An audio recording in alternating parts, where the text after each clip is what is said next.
Agora a gente fala do outro inquérito, que tem o Alexandre de Moraes como relator, o inquérito das fake news.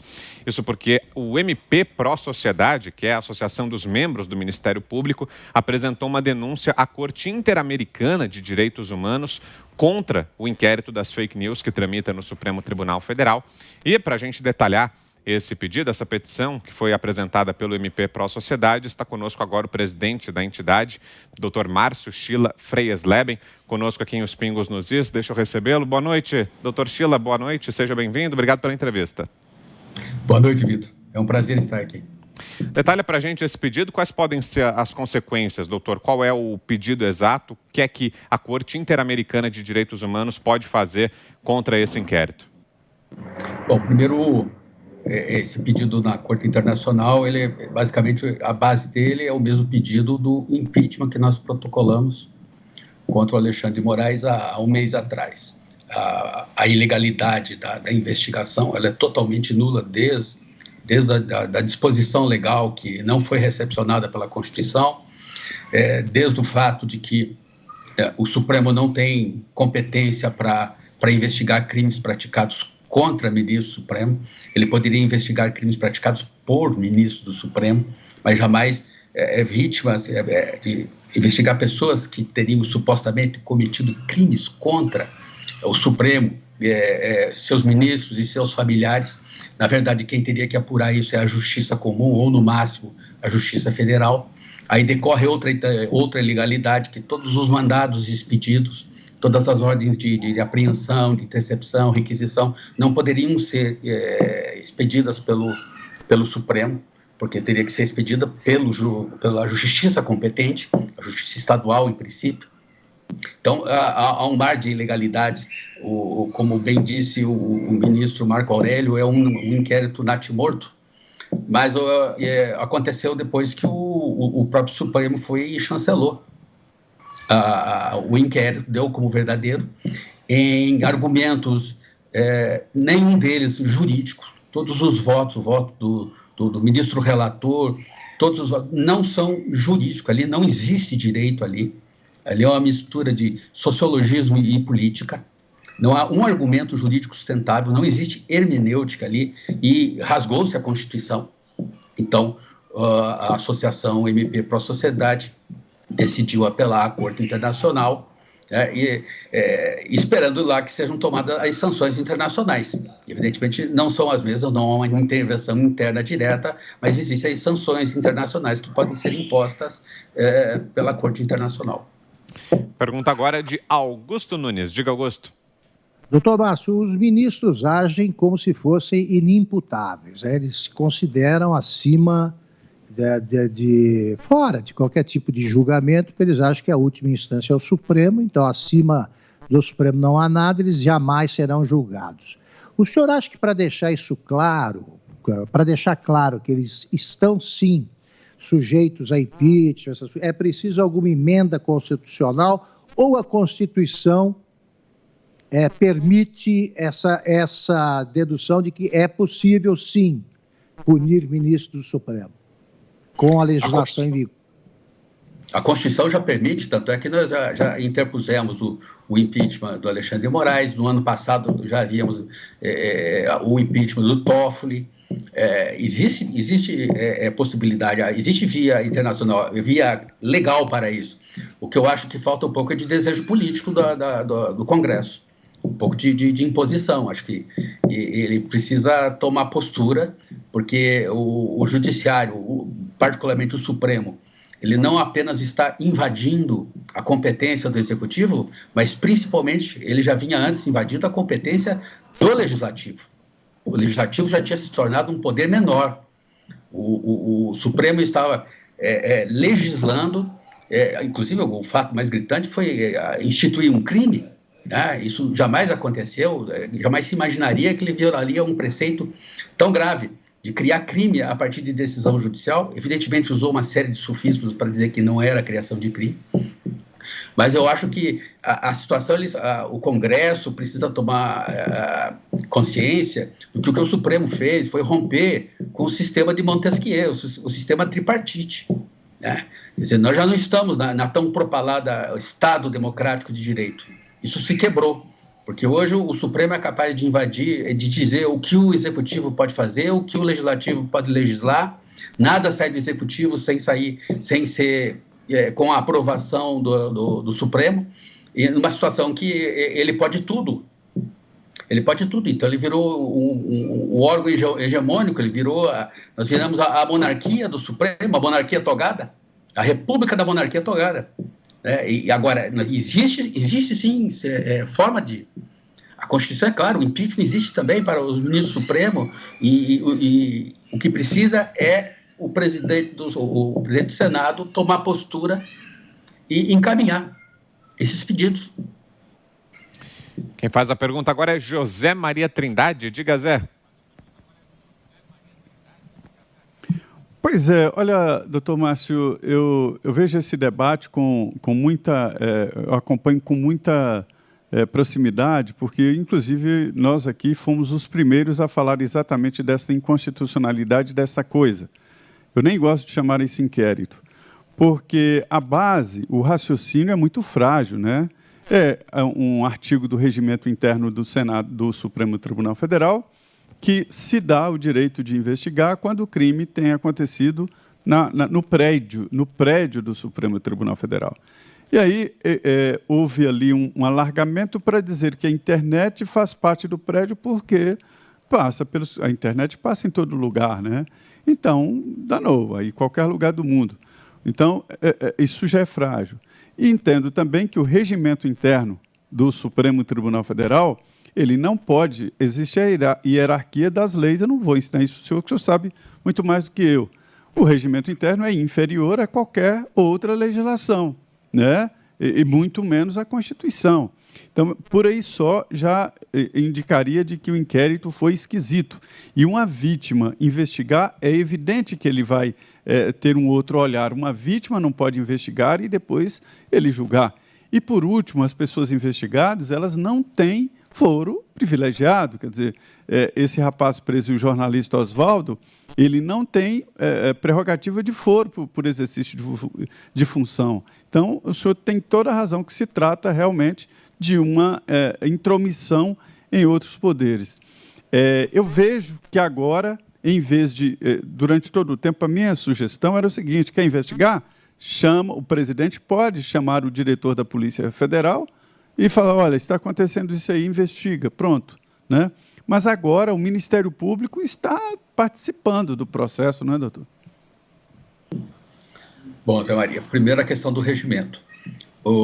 Esse regimento, ele é de 88, se não me engano, portanto, aliás, de 80, anterior à Constituição. A Constituição anterior, ela permitia que o Regulamento Supremo dispusesse sobre matéria processual dos seus processos, dos seus procedimentos internos, né? De matéria processual penal e dos crimes que são julgados que eram julgados pela competência privativa do Supremo. A Constituição de 88, evidentemente, ela não recepcionou esse artigo, porque a competência para legislar sobre matéria processual é do Congresso. Ela não dá mais esse resíduo de competência ao Supremo. Então, esse dispositivo não foi recepcionado pela Constituição. A questão, por exemplo, de ele remanescer e para crimes praticados no recinto do Supremo, evidentemente que isso não aconteceu. E não se pode argumentar que na época do regimento não existia internet, porque existia o rádio, existia a televisão, existiam jornais, que têm o mesmo efeito das redes, quer dizer, uma notícia que se espalha pelo mundo inteiro. Alguém que falasse algo pela televisão, uma televisão de acesso nacional, teria o mesmo efeito da rede social. Então, essa preocupação já deveria ter existido no legislador anterior que fez o regimento. Então, não é um fato novo. O inquérito, naquela época, ele também só era só para os crimes em que o tribunal teria que julgar. Os crimes de competência exclusiva do Supremo. No caso, um crime praticado contra o ministro Supremo, o autor não será julgado pelo Supremo, ele será julgado pela justiça comum, né? Familiares, e nem mesmo do recinto, isso não é mais possível. Com relação ao Ministério Público, realmente houve uma postura dúbia, porque, primeiro, a doutora Raquel Dodge pediu arquivamento. pediu arquivamento do inquérito, mas, a despeito desse pedido, o inquérito prosseguiu. Pela lei processual, isso não poderia acontecer. Se o Ministério Público pede o arquivamento, não tem como o Judiciário prosseguir, principalmente feito pelo chefe da instituição. Ele teria que ser arquivado, mas ele continuou. Por razões que eu não entendo, o Ministério Público decidiu acompanhar a investigação, com o que, de certo modo, chancela o que está sendo feito, mas a participar de um ato, um inquérito que é nulo e, portanto, contém abuso de autoridade. Ele resolveu participar. Não conheço as razões, mas para mim também causa espanto. Ele não deveria participar, deveria se negar, deveria também usar dos instrumentos necessários para arquivar esse inquérito. Não digo nem mandá-lo para a justiça competente, porque ele em si já é todo constituído de prova obtida por meio ilícito. Ele é ilícito, tudo que está sendo apurado dele ali não pode ser apurado em justiça comum, em justiça federal, tudo ali é ilícito, obtido por meio de autoridade ilícita. Ele é, como disse o ministro Marco Aurélio, ele é um natimorto, ele não serve absolutamente para nada, juridicamente falando. Estamos ouvindo aqui o Dr. Márcio Schiller Freias Leben, ele que é presidente do MP Pró Sociedade. Mais uma pergunta, agora é o Guilherme Fiuza. Diga, Fiuza. Doutor Márcio, a prisão hoje do jornalista Oswaldo Eustáquio, me parece, salvo alguma informação que eventualmente o senhor tenha sobre o embasamento dessa prisão, me parece ter sido o ponto culminante dessa sequência de abuso de autoridade. O senhor vê dessa forma? Como o senhor vê esse ato de hoje em relação ao caminho para o pedido de impeachment do ministro Alexandre de Moraes que os senhores propõem? Refere ao inquérito lá dos movimentos antidemocráticos, é isso? Isso, é desse inquérito. São dois inquéritos distintos. São noticiados com a mesma intensidade, então, às vezes, para o público em geral, pode parecer a mesma coisa. O inquérito das fake news, ele tem uma particularidade. Formalmente, ele é totalmente nulo. Embora o objeto de investigação possa conter algum crime. Não crime de fake news, porque não existe crime de fake news, não existe essa tipificação. O que você pode ter ali injúria, calúnia, ameaça, esses crimes em si. Então, formalmente, ele é totalmente irregular, mas existem alguns crimes ali que episodicamente podem ser apurados. O inquérito dos movimentos antidemocráticos, ele já é o contrário. Ele é um inquérito formalmente perfeito. Requisitado pela autoridade, pelo Procurador-Geral da República, está sendo apurado pela polícia em conjunto com o Ministério Público. Porém, o seu objeto, esse sim é ilegal. Porque o que está sendo considerado manifestação? Atos antidemocráticos. Manifestações do livre pensamento. Manifestação, somente isso. As pessoas estão se expressando. Agora considera opinião contra o Supremo ato antidemocrático. No terreno da opinião, a liberdade de opinião permite tudo. Qualquer um que acompanha o noticiário ou que entra no YouTube está cansado de ver manifestações, por exemplo, com bandeiras vermelhas, a foice e o martelo, pedindo a ditadura do proletariado. Isso não é. A ditadura do proletariado não é uma democracia, mas o indivíduo ter a opinião de que ele prefere um governo comunista, esse é o direito dele. A opinião ele pode. Ele pode manifestar-se sobre isso. No campo da retórica, ele é livre, isso é liberdade de expressão. O que ele não pode é praticar atos concretos para implementar isso. Tomar em armas e querer tomar o poder. Isso não é possível. Mas ter opinião, ele pode ser a favor do comunismo, pode ser a favor da monarquia, ele pode achar que o AI-5 foi um grande ato, isso foi uma solução para o país. E no terreno da opinião, isso é um problema pessoal e isso não pode ser cerceado. Se eu acho que o Supremo deve ser fechado, se eu acho que ele deve ser fechado no sentido de modificado, não a instituição, fechado como ele está, modificado a competência, modificado os seus membros, isso é opinião. Isso é opinião. Então, todas as pessoas que estão sendo investigadas por opinião, porque levantou uma faixa, porque levantou um cartaz dizendo eu sou a favor do AI-5, isso é opinião dele.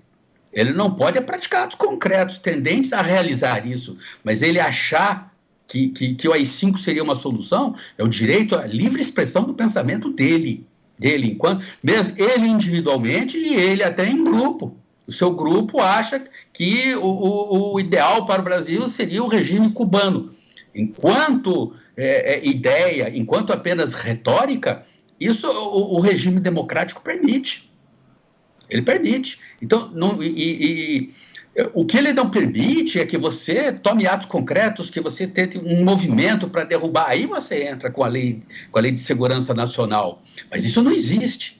Não existe um mínimo indício de que isso aconteceu. Aí tentam associar com político, com compartilhamento de mensagens de Twitter, de Facebook, para ligar parlamentares para tentar legitimar a competência do Supremo. Porque o Supremo tem competência para julgar crimes praticados por parlamentares. Mas são ligações muito fracas. Quem conhece a investigação, quem conheceu, não, ali é só um amontoado, é um álbum de figurinhas. Doutor, e para o nosso ouvinte, para o nosso espectador que não está tão familiarizado com o termo MP Pró-Sociedade, que é o grupo do qual o senhor é presidente, queria que o senhor falasse um pouquinho sobre a atuação, como foi composto esse grupo e o que é que vocês fazem exatamente. Fale um pouquinho aí sobre o MP Pró-Sociedade. O MP Pró-Sociedade é um grupo é uma associação que reúne membros de todos os ministérios públicos, estadual, federal, Ministério Público Militar, todos os ramos do Ministério Público. O que caracteriza o Ministério Público Pró-Sociedade é que ele é composto de membros conservadores. Todos são absolutamente conservadores, né? E significa que nós defendemos família, propriedade, sentimento de patriotismo, a religiosidade. Esses são os valores que nós defendemos. E ele surge justamente porque, no momento em que o Ministério Público, a pauta do Ministério Público, da Justiça, o direito, tende para um lado completamente oposto. Então, nós decidimos criar essa associação para defender as nossas posições. E temos feito isso sempre a partir de notas que nós mandamos para a imprensa, medidas judiciais, habeas corpus que nós impetramos, os impeachments que nós já entramos no Senado, no Tribunal Internacional. Então, nós vamos agindo dentro das nossas possibilidades. Nós não falamos em nome do Ministério Público Geral como instituição, pelo contrário, ele nasceu para divulgar um outro tipo de ideia, um espaço para um outro tipo de discussão, né, que se contrapõe a esse progressismo que está colocado hoje e que, no nosso ver, hoje o Supremo Tribunal é a ponta de lança, ele é o carro-chefe desse discurso contra o qual foi a causa da criação da nossa associação. Muito bem, agradeço aqui então ao Dr. Márcio Schiller Freias Leben, que é o presidente da associação do MP Pró-Sociedade, esteve com a gente aqui em Os Pingos nos Is. Obrigado pela entrevista, presidente, boa noite. Eu que agradeço, muito obrigado, estou à disposição. Boa noite.